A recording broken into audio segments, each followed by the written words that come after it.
Rövşən Zaniyev Rafiqoğlu 1975-ci ildə yanvarın 27-sində Lənkəran şəhərində doğulub. Orta təhsilini Lənkəran şəhərində alan Rövşən dindar ailəsinin övladı olub.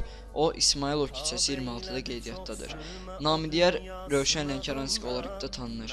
Rövşən Lənkəranskinin atası 1992-ci ildə öldürüldükdən sonra o, anası və qardaşı Emil və Namiq Zaniyev ilə birlikdə yaşayıblar. Onların ata-baba yurdu Lənkəranda Kiçik Bazar adına yaşayış massivindədir. Qardaşı Bakı Baş Gömrük İdarəsinin keşə postunun rəisi vəzifəsində çalışır. Ümumilikdə götürdükdə Zaniyevlər ailəsi dinə və İslama bağlı şəxslərdir. Rövşənin özü də dindar olması və hər zaman xeyirxah insan olması hər kəsə məlumdur.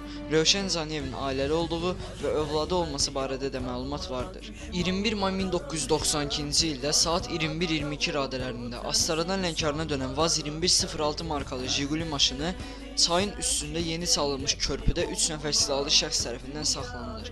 Bu 3 nəfər şəxs əvvəllər xuliqanlıq üstündə məhkum olunmuş Sovet və Qüvvət Quliyev qardaşları Ədalət Məlikov Şahağızı kəndinin sakinləri idilər. Lənkəran şəhər çörək kombinatının direktoru Rafiq Eynəlioğlu Zaniyevin idarə etdiyi maşında gənc bir qadın da vardı. Cinayətkar qrup Rafiq Zaniyevi uzun-uzadı çək-çevirdən sonra daş, dəmir, ling və sair küt alətlərlə döyür, maşının bütün şüşələrini sındıraraq qadının çıxmasını təkid edirdilər. Birazdan hadisə yerinə Şahağacı kəndinin hakimiyyət nümayəndələri gəlir. İki qonşu rayon arasında ədavətçilik toxumu səpən bu özbaşınalığın qarşısına almağa çalışırlar. Lakin gözlərini qan tutmuş cinayətkar dəstə onlara qarşı kobulluq edirlər və güya rəhmə gəlib ağır yaralanmış Rafiqi Qaz 24 markalı maşına qoyub xəstəxanaya aparmaq adı ilə Sovet Quliyevin həyətinə gətirirlər. Beyninin qurdu tərpənmiş Sovet avtomat silahı götürüb həyat bacanı gülləbaran edir və sonra yaralı vəziyyətdə olan Rafiqi güllələyib qətl edir. Hörmətinə və səxavətinə görə Lənkəranda nüfuz sahibi olmuş Rafiq Zaniyevin vəhşicəsinə qətlə yetirilməsinə çoxları təəssüflənir. Lakin bu itki ən çox onun o vaxt 17 yaşına yenicə qədəm qoymuş oğlu Rövşəni bərk sarsıtmışdı. 4 il qatilini axtaran nigaran ruh oğlunun yuxusuna gələrdi. Mənəvi izdirablarla, ruhi sarsıntılarla yaşad olurdu Rövşən və Astara polisinin keçirdiyi əməliyyat tədbirləri nəticəsində atasının qatili uzaq Naxodkadan Azərbaycana gətiriləndə bütün ailə üzvləri kimi o da məhkəmənin başlayacağı günü nigarançılıqla gözləmişdi.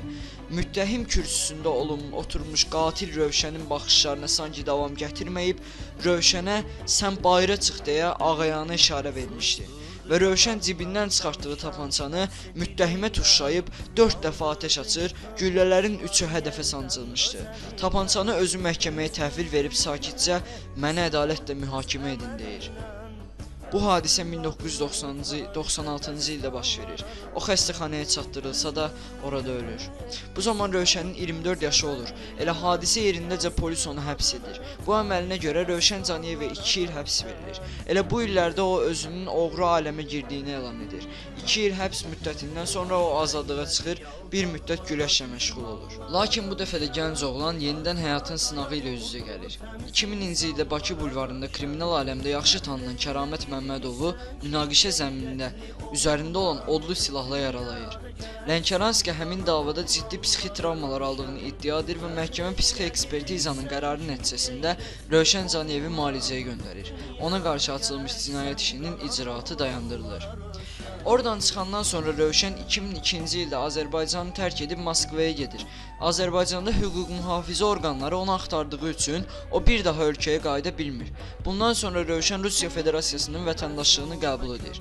Bu il ərzində o, Rusiya, Ukrayna və bəzi Avropa ölkələrində nüfuz toplayır.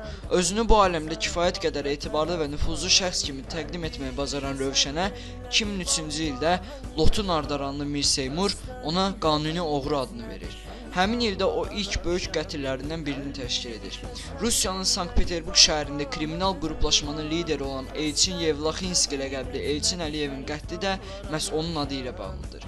O, 2003-cü ildə Moskvada Apelsin Bowling klubunda öldürülüb. Polis araşdırmalar zamanı 2004-cü ilin dekabrında Zaniyevi bu qətllə bağlı şübhəli şəxs qismində saxlayır. Lakin bir müddət keçəndən sonra onu Moskvanı tərk etməmək şərti ilə azadlığa buraxırlar. Bir müddət onun həyatında sakit illər keçsə də 2006-cı ildə Moskvada Kutaisi qruplaşmasının liderləri Sxotka zamanı polis tərəfindən saxlanılır. Bu zaman o üzərində saxta pasportu göstərərək tanınmamağa nail olur. Bundan sonra o azad edilir. bundan bir ay keçməmiş yenidən Caniyev polislə üz-üzə gəlməli olur. Bu dəfə o Moskvada Lujniki qapalı idman kompleksinin zalında sxotka zamanı təhlükəli anlar yaşayır.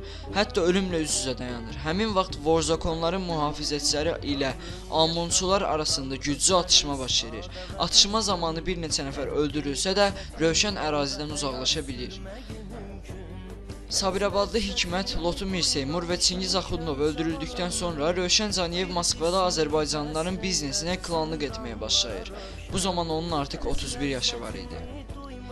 2009-cu ilin dekabrın 3-də Ukrayna Respublikasında həbs olunur. 2010-cu ildə Ağır Cinayətlər Məhkəməsində Rövşən Lənkəranskinin məhkəməsi keçirilir. Bu məhkəmə prosesi ümumi məhkəmələrdən ciddi şəkildə fərqlənir. Maraqlı məqamlardan biri, məhkəmənin açıq olmasına baxmayaraq, kənar adamların buraya buraxılmaması qaranlıq qalan məqamlardandır.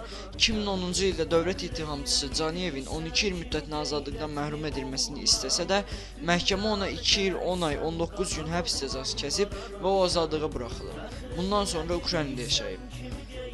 Rövşən Caniyev Interpol xətti ilə 2 dəfə axtarışa verilib. İtaliya hökuməti 2013-cü ilin sentyabrında Rövşən Caniyevin mütəşəkkil cinayətkarlıq, qəsb, rüşvətxorluq, çirki pulların yuyulması və rəsmi sənədləri saxtalaşdırmaqla təqsirli bilərək barəsində dövlətlər arası axtarış elan etmişdi. Bəli, Rövşən Caniyev beynəlxalq axtarışda idi. Lakin bir il sonra 2014-cü ilin fevralın 28-də İtaliya Azərbaycanlı kriminal avtoritet barəsində elan etdiyi axtarışı dayandırır. Bundan sonra Rövşən Caniyevin İtaliya hüquq mühafizə orqanları tərəfindən beynəlxalq axtarışa verilməsi barədə məlumatlar Interpolun saytından götürülür. Bu hadisələr də özlüyündə maraqlı və sirli olaraq görünür. Bir çoxları bunu Caniyevin nüfuzu və gücü ilə izah edirlər. Rövşən Lənkəranskinin nüfuzu. Onun nüfuzu Rusiyada, Ukraynada böyük olduğu kimi Azərbaycanda da böyükdür. Sadə xalq nümayəndələri kimi vəzifə sahibləri də Caniyevin nüfuzundan və şəxsi keyfiyyətlərindən danışmaqdan çəkinmir. Rusiyada yaşayan Azərbaycanlı Murad bunları demişdi. Azərbaycanda sosial vəziyyətim ağır olduğundan Rusiyaya getmək qərarına gəldim. Dil, yer bilmədən ailəmi götürüb oraya yola düşdüm.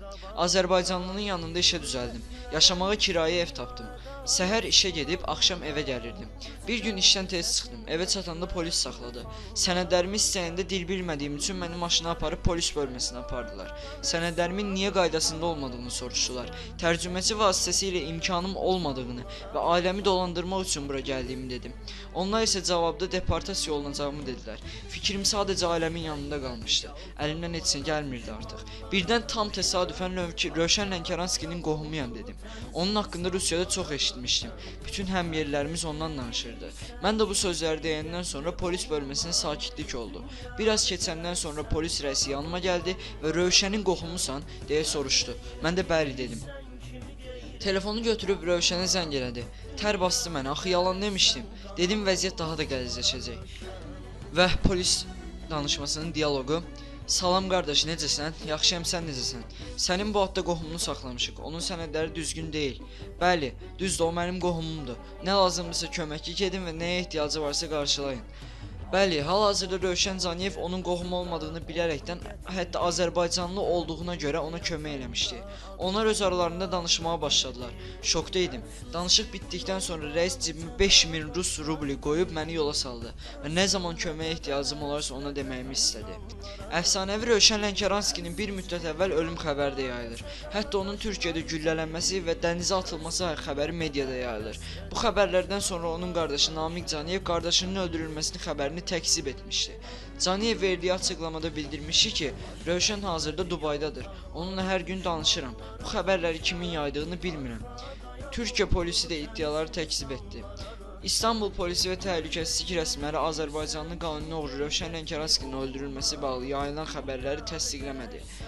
Bunlar keçdikdən sonra əslində biz də istəməzdik ki, belə olsun, amma Türkiyədə yaşayan Rövşən Lənkəranski Türkiyədə olduğu zaman axşam saatlarında maşında güllələnib və onun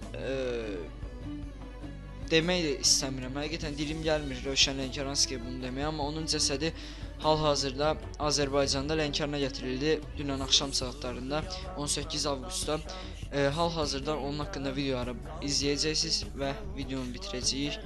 Like atmasanız da olar, like atmanızı istəmirəm. Bu prim videosu deyil. Sadəcə kanalımda Rövşən Lənkəranski kimi bir şəxsə aid video hazırlamaq mənim üçün də bir şərəf idi.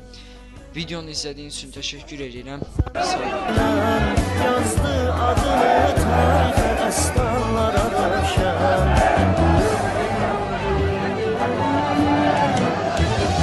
Baş əymədi yaltaqlara, düşmanlara rövşən.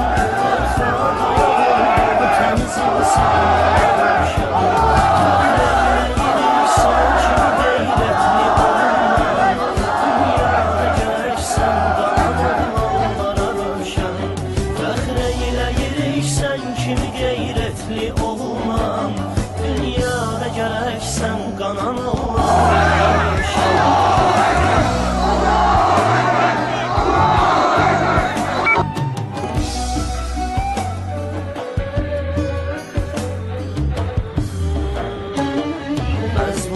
Kömək zalimə, qəddarlara qəddar, haksızlığa sərt oldu düzə, haqqa tərəfdar. Hər bir işə səbr eyləyib Allah'a ümid var, göstərdi həqiqət nədir şeytanlara rövşən. Hər bir işə səbr eyləyib Allah'a ümid var, göstərdi həqiqət nədir şeytanlara rövşən.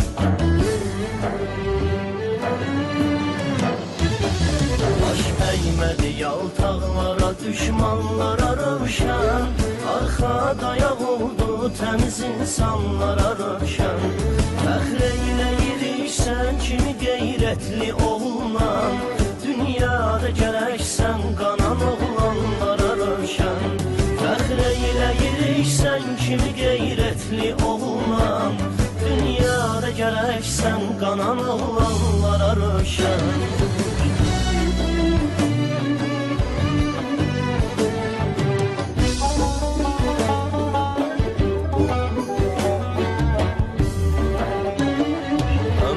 Yaşamaqdan ötəri sadə və düzgün, etdi bu çətin yolda həyat sürməyi mümkün. Heç ləzzətini duymamış ikən cavan ömrün, bir qismini həsr eylədi zindanlara rövşən. Heç ləzzətini duymamış ikən cavan ömrün, bir qismini həsr eylədi zindanlara rövşən.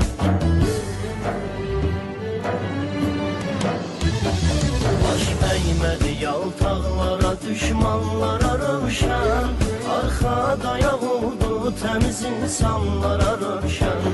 Fəxr eyləyirik sən kimi qeyrətli oğlan, dünyada gərəksən qanan oğlanlara rövşən. Fəxr eyləyirik sən kimi qeyrətli oğlan, dünyada gərəksən qanan oğlanlara rövşən.